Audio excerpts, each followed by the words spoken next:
Dr. Jim Henderson is the president and CEO of the Louisiana University System. Hey, Dr. Jim, Happy New Year. Haven't had you in a while. Thank you for taking time.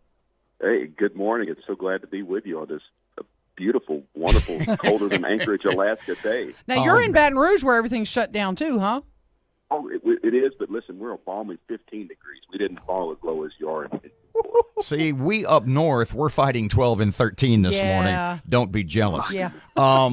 A little article in front of me that has a couple of quotes from you, and I'll start off with, you are a man with a rather impressive goal, and it says you want to develop a plan to encourage another 150,000 people in the state of Louisiana to get four-year college degrees. You're developing the plan. You got a plan. How far along is this plan? That's kind of a big plan. Well, it's actually what we call a strategic framework, and it's a document that was created under the leadership of the 9 university presidents that I work with. And we started with just saying, guys, we have to come up with something that's worthy of the citizens of Louisiana, that's worthy of the employers of Louisiana. And they basically came up with an idea that we're going to create the most educated generation of Louisianans in our state's history. Now, you also say, sort of connected to that, the state must prepare for the reality of the job market. What is that reality, and how does Louisiana's reality differ from maybe the rest of the country? Well, that's a great question, and it's one that causes people to especially those from our generations and older, to kind of shake our heads and wonder, how's this possible? But when you look at advances in technology, when you look at the ubiquity of automation and the emergence of artificial intelligence, the workforce is changing forever. When you think that over the last 25 years, a third of the jobs currently on the market did not exist when that 25-year period started, and then understand that rate of growth of new jobs is going to increase, you know that we have to train people for occupations that we don't even know about today. We've got to train people that can think critically. We've got to train people that can communicate effectively, that can work as teams, and also have a foundation in technology. When we do that, then we're going to be competitive. Unfortunately, Louisiana starts off behind the ball. We've got one of the lowest educational attainment rates in the country. And when you have an old school agricultural base or an old school manufacturing base, that's okay. You can make it with skill sets alone.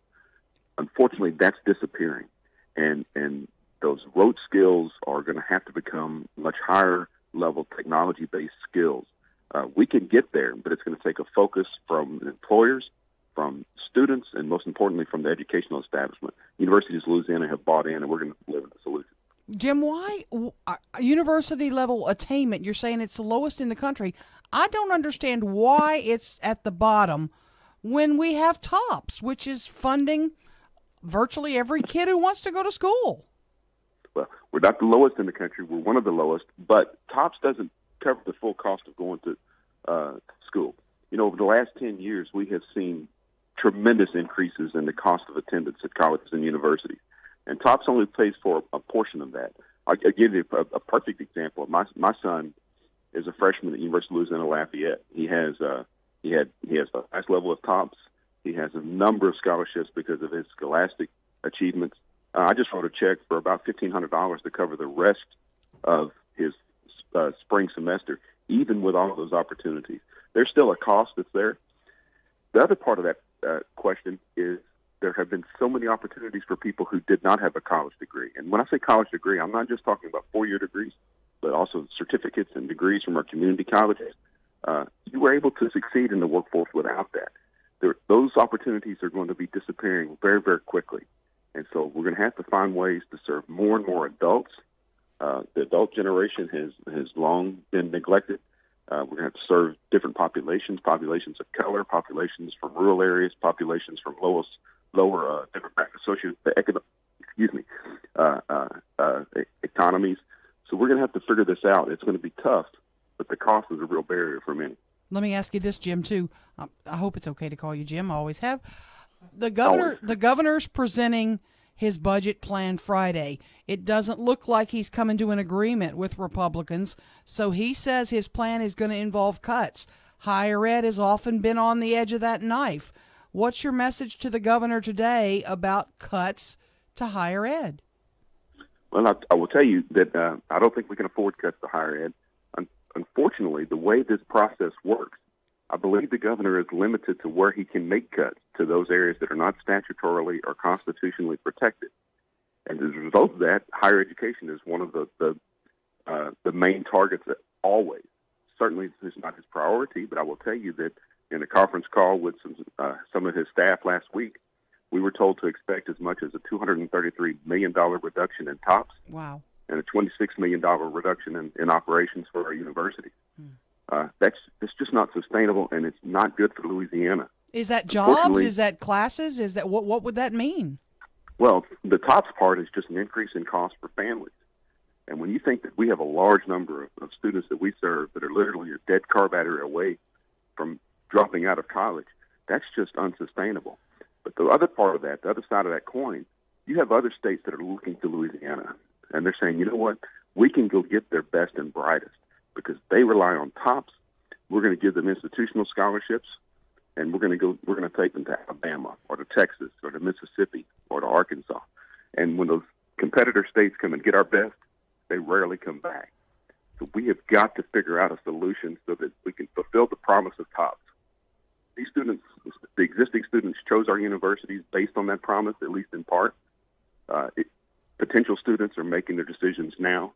We need to find a solution so that we can fulfill that promise of TOPS. Mr. Jim, there's an old cliche. People get the citizenry gets the government that it demands. To some degree, the citizenry, the people get the educational system that they demand. And I guess the point I'm making is a college education, is it something that most Louisianans give the importance that you and the job market as we get into the 21st century will demand, i.e., are you talking basically about a cultural change, the way the people in Louisiana look at their own schooling? We're going to have that cultural change. And listen, there are all kinds of anecdotes that people have experienced of someone who didn't do well in school, and they're making a great life for themselves because they've got a skill set that can be successful. And you know, the cliche is always welders. And listen, those jobs are vitally important, and we need more and more young people to enter into these technology or these technical professions because they are critical. But even they are changing. Think about welding. You think about putting pipe together. Well, we're putting pipe together that's going to go 10,000 feet deep in the Gulf, where the water temperature is 40 degrees, but the product you're extracting from the Gulf is 400 degrees. Think about the stresses that puts on metals and some of the metallurgy that's involved in creating that connection, and the way that welders are going to have to learn new techniques and more sophisticated techniques. Even that is changing forever. So what we have to convince Louisianans is that the job market of the past and the skill sets and demand in the past, those are going away, and they're going away forever, and they're going away quickly.